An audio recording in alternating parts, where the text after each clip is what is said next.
This is Nick. This is Jack. It's Tuesday, TBOY Tuesday, June 17th. And today's pod is the best one yet. This is TBOY. The top 3 pop business news stories you need to know today. But exciting update, Yetis. We are publishing an interview episode on Friday. Jack, you want to drop a hint for the besties out there? It's with the founder of a company that turns 20 years old this Friday. All right, so here's some TBOY trivia. What company turns 20 years old and we're about to interview them? Let us know in the comments. By the way, we just hit 20,000 on Instagram. We got a free hat coming to Mara Hansen. Thanks for helping us get there. Thank you, Mara. But Jack, 3 fantastic stories for today's show. What do we got on the TBOY? For our first story, SHAK is the only major burger chain without a slogan. Yeah. But not for long. Shack's whipping up a slogan. Here is SHAK's slogan secret. Shorter is more likable, but longer is more memorable. For our second story, President Trump disclosed his 2024 personal income.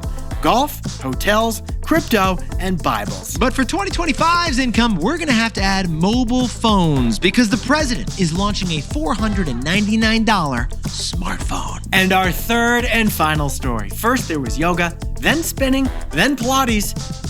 Now, Tracy Anderson. Tracy Anderson's workouts are so in demand that their studios are invite only. Nick's life goal is to get one of those invites and crash the ladies' Pilates workout. Tracy, we know you're listening. What do I got to do? Come on. But Yetis, before we hit that wonderful mix of stories. I can touch my toes. I thought you were going to say something impressive. That's not going to get either of us an invite, Jack. Yetis, have you ever noticed that the color of the race car emoji on your phone? It's red. And the fastest car in the Pixar movie, Cars? Is red.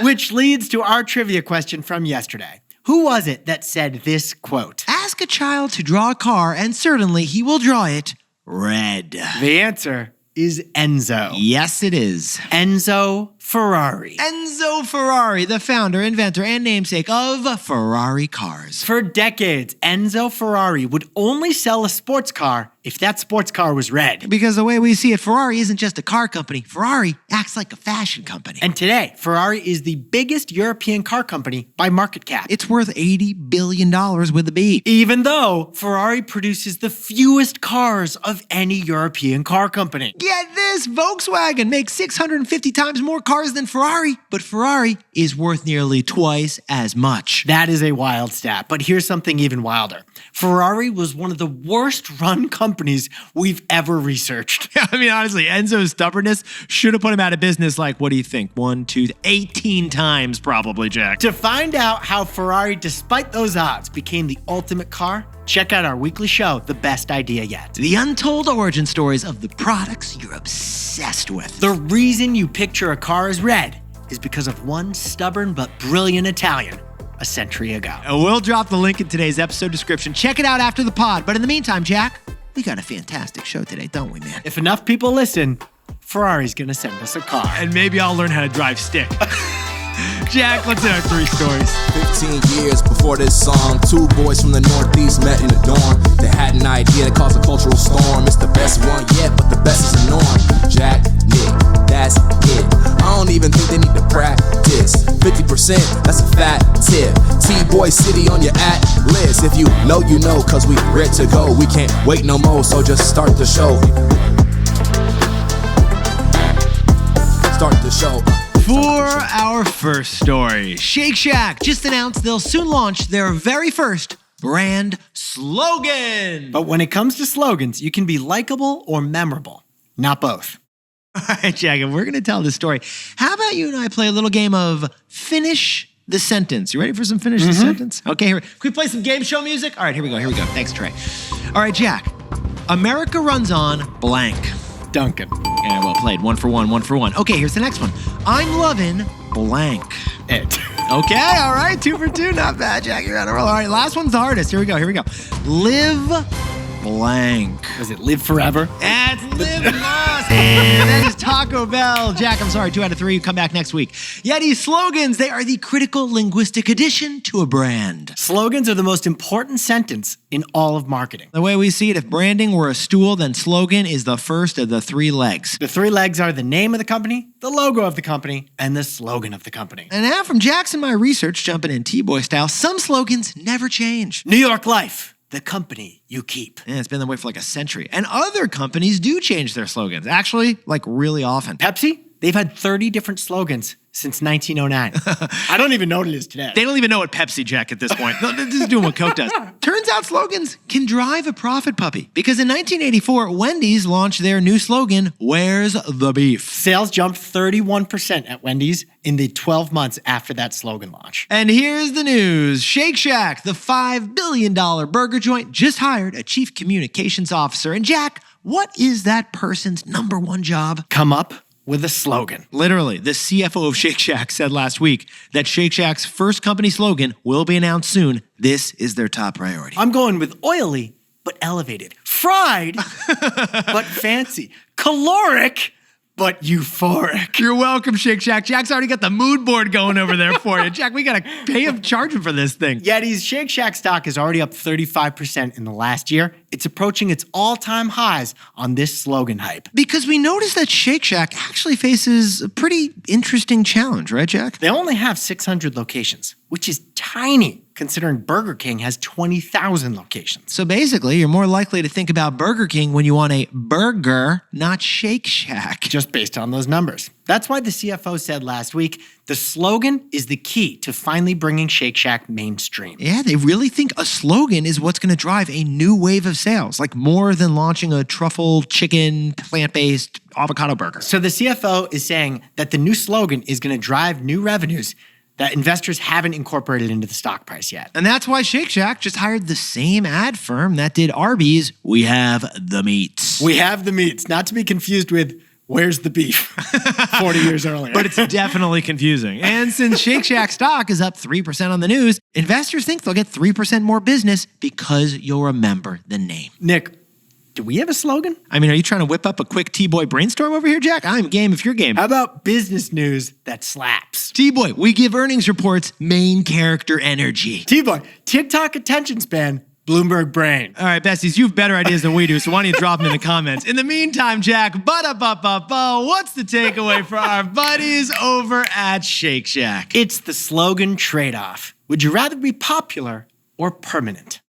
Yetis, there's actually a deeper strategy behind slogans that's both interesting and frustrating. Research shows that slogans can either be memorable or likable, but you can't have both. Yeah, here's the plot twist. According to the Journal of Consumer Research, shorter slogans are more likely to be loved. But longer slogans are more likely to be remembered. What we're saying, besties, is that you can't really be memorable and likable. Which is, of course, what everyone wants. Right? Like, here's an example for you. BMW. Their slogan is the ultimate driving machine. That's beloved by BMW fans. It's a likable slogan. On the other hand, BMW's longer, the car that Napoleon Bonaparte would have driven.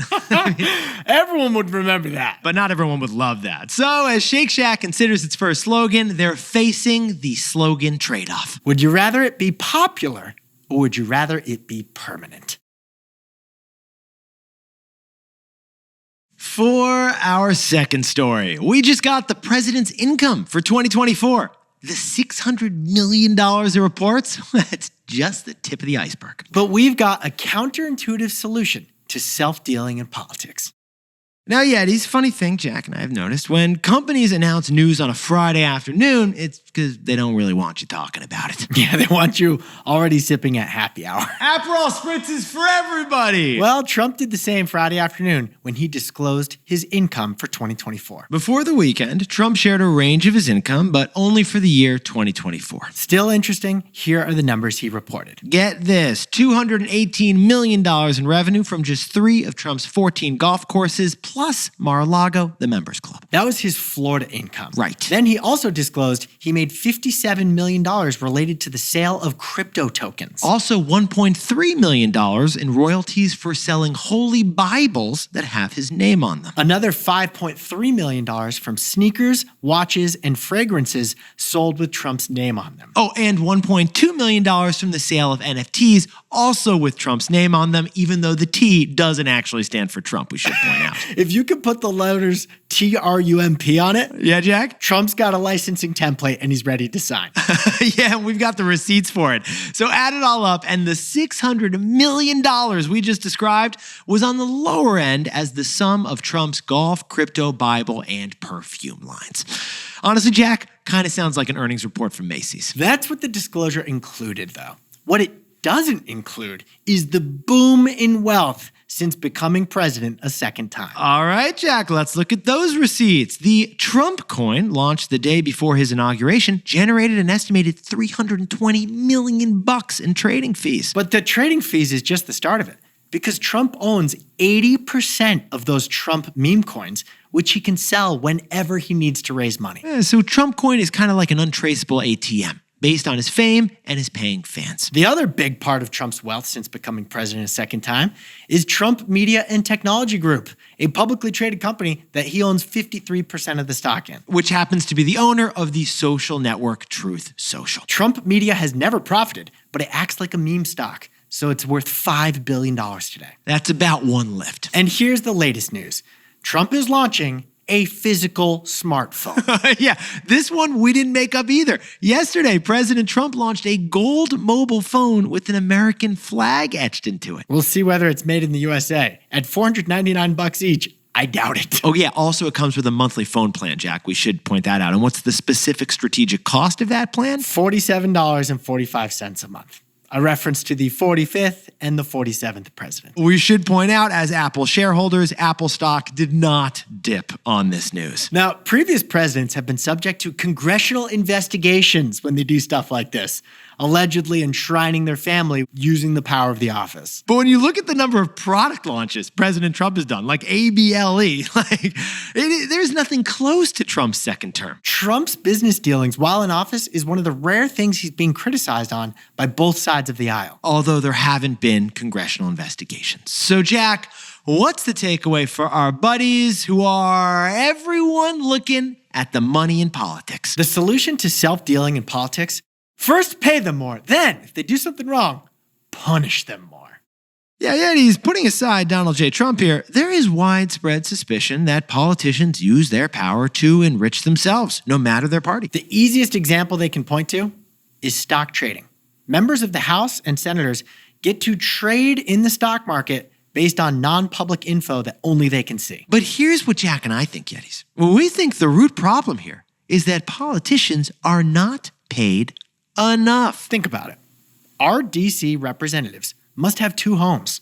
They must have a home in their home district, and they must have a place to stay in Washington, D.C. It's an expensive life being a congressperson. And yet we pay our representatives $174,000 a year. The former Speaker of the House, Paul Ryan, used to have a cot in his office in D.C. because he couldn't afford an apartment there. Their relatively low pay makes them vulnerable to use their power to try to get rich. So it's a two-part solution that Jack and I have to fix the problem. First, pay politicians more. They have one of the most important jobs in the country. Give them $1 million a year. And after you pay them more, have zero tolerance for dirtiness. Ban individual stock trading, enforce anti-bribery laws, jack up penalties for corruption. Again, putting Trump aside here because he's just a special case, but a solution to self-dealing in all of politics? First, pay them more, then punish them more. Hey Yetis, if you're a bestie, take a sec and hit that subscribe button. And like this video while you're at it. If you leave a comment, by the way, we'll read it. For our third and final story, Tracy Anderson. She runs the most exclusive fitness brand on the planet. And her newest invention? Invitation-only studios. They cost $1,000 a month, but you can't go unless you're on the list. Now, Yetis, Jack and I have warned you. We have warned you about the 3 F's of fads. Food, fashion, and fitness. Those are the 3 industries most vulnerable to fads. I mean, the Nordic track, the Peloton, the CrossFit, super hot vinyasa, extreme boxing, yoga. Those are all fitness fads that have come and gone. But there is one workout that's been around 20 years, and it's only growing. It also happens to be the wildest and the most expensive workout we've ever seen. It's the Tracy Anderson method, aka the method. Tracy Anderson. It's not Pilates, it's not cardio, it's not even bar. It's some kind of combination to re-engineer your body, as they put it. It is a boutique sweat ritual that's only doable within a Vogue zip code. Nick, can you explain why? Well, Jack, if you want to get in and you want to sit in the front row, you're going to have to get an agent at UTA. True, because there's 8 locations of Tracy Anderson. There's 2 in the Hamptons, 2 in New York City, 2 in Los Angeles. Yeah, that says it all. You got it right there, Jack. Yeah, you don't even need to go on. The other ones are in London and Madrid. Now, Gwyneth Paltrow's agent's wife, speaking of UTA, Nick, she got Gwyneth into Tracy Anderson. And Gwyneth liked it so much, she invested in the company. But you're going to need to invest in a different way because to work out with their app, it's going to cost you $90 a month. To work out in person in their studio, it's going to cost you $900 a month. And Jack, what about to work out with Tracy Anderson herself? Okay, that's only doable at the Hamptons location, and it's $5,000. Working out with Tracy is like getting your hair cut by Fabio. But yet, here's what Jack and I found fascinating about the story. Tracy Anderson herself, she's become the celebrity fitness guru. But she actually grew up of modest means in Indiana. And she's an interesting person because she doesn't describe her workouts as moves, but as canons of work, like she's an artist. She also doesn't think of herself as a fitness instructor. She thinks of herself as an inventor. But what she's done with the business is expand beyond fitness in a way not many fitness brands have, right, Jack? Tracy Anderson has fragrances, apparel, magazine, healthy foods. Okay, get this. Tracy Anderson sells a 3-pound weight, but they're made of rose quartz, not iron. So they cost $299, Yeah. which we hope is for the pair and not for just one. And here's the news. Her latest studio is the most Tracy Anderson of Tracy Anderson. Jack, what's the name of the studio? Because you've been working on... And it's the most exclusive fitness studio in America because it's invite only. That's right. This new Tracy Anderson studio in Santa Monica, you must apply to get into it. They review your application like they're Yale. It's like a royal wedding. It is. You want to work out, but you need to be knighted by the queen first. By the way, what gets you in? Jack, the way my friend Lauren put it, if you want to go to Equinox or Melissa Wood or Tracy Anderson, you don't go to get in shape. You go because you're already in shape. Ah, they do the old visual check on you first, huh? Oh, by the way, you can't talk during the class because she doesn't talk either. She pioneered something called viral silence. Apparently, she doesn't tell you the moves. She just does them and you watch. Well, does music play? You know, Jack, with these kind of questions, I don't know if we're going to get in. So, Jack, what's the takeaway for our buddy, Tracy Anderson? Tracy Anderson is the perfect example of rich versus queen.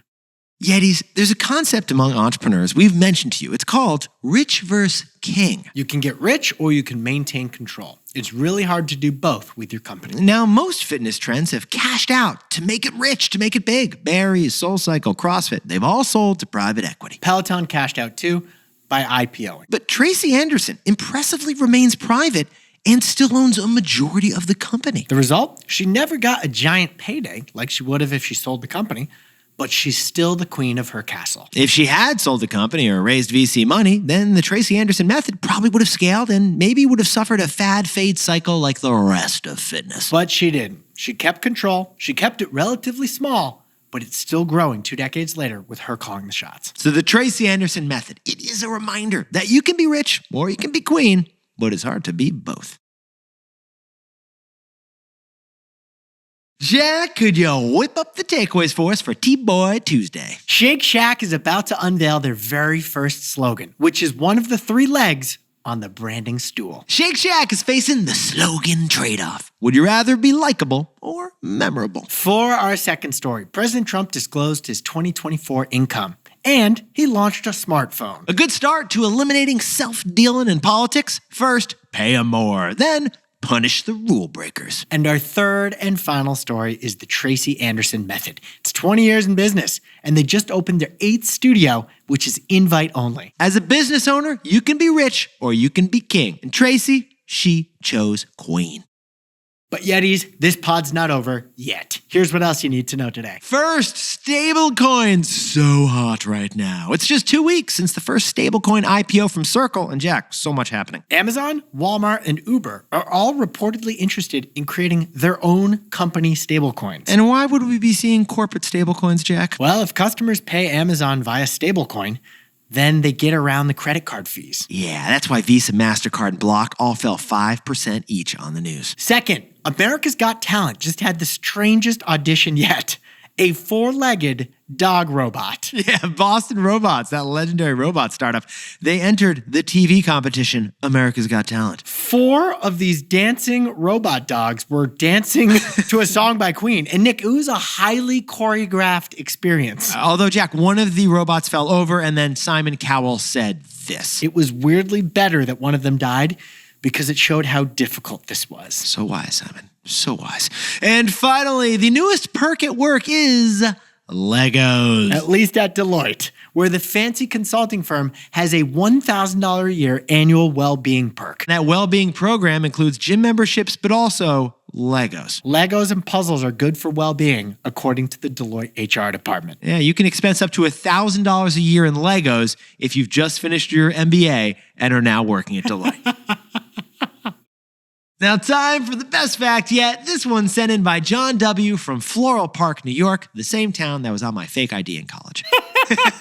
Here it is, Yetis. The movie Jaws has its 50th anniversary right now. Yeah, June 15th, 1975. We first heard this particular sound. Dun-dun, Dun-dun. dun-dun, dun-dun, dun-dun, dun-dun. Dun-dun, dun-dun, dun-dun, dun-dun.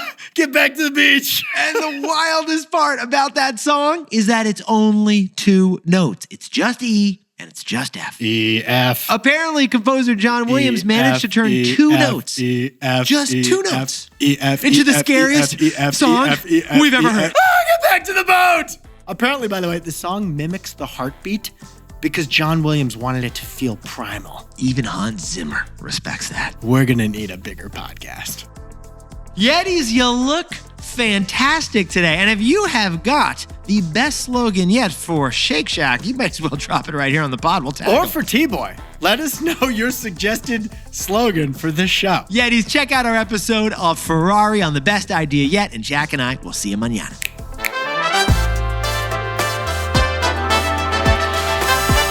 And before we go, a happy birthday to Yeti Erin Tabor in Melbourne Beach, Florida, who's just in San Francisco and rode in her first Waymo, survived for the birthday. Happy 36th birthday to Naga Gyoti Belukar in Chatham, New Jersey. And Kristen Sikorsky and Eric Beck in Philadelphia, Pennsylvania just got engaged. Guys, let's see some ring pics. Congratulations. And a happy belated Father's Day to Nick, who took my son Wilder when he was freaking out the other day, and he talked him from like pure meltdown into pure joy and happiness in 30 seconds. Jack, the secret with kids, you got to say stuff that's just wrong so that they can be right.